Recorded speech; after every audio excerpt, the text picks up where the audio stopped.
সরিষা শাক কে কে রান্না করে খান? শীতে খুব অল্প সময়ের জন্য এই শাকটি পাওয়া যায়।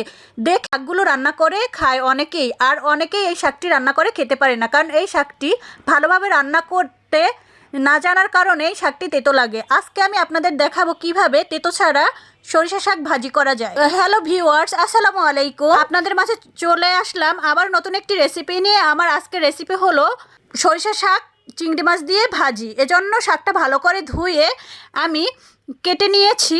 শাকগুলো খুব ভালো করে ছোট ছোট টুকরো করে কেটে নিয়েছি।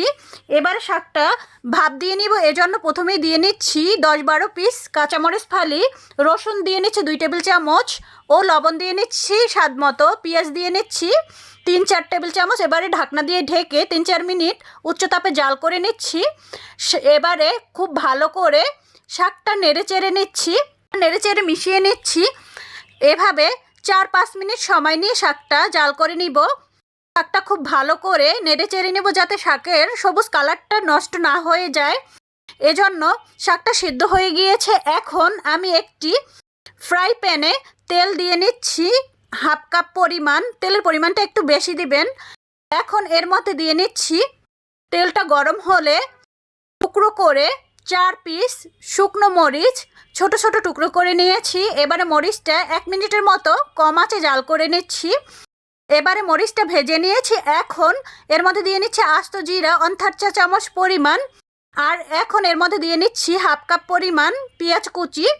এর মধ্যে দিয়ে নিচ্ছি 3-4 টেবিল চামচ পরিমাণ রসুন কুচি।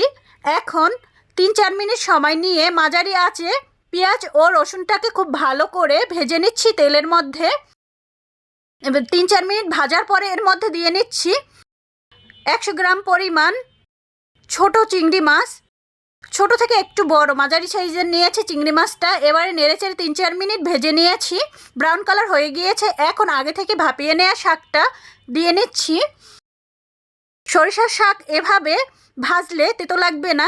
এবারে শাকটাকে খুব ভালো করে নেড়েচেড়ে চিংড়ি মাছ ও পেঁয়াজের সাথে মিশিয়ে নিচ্ছি।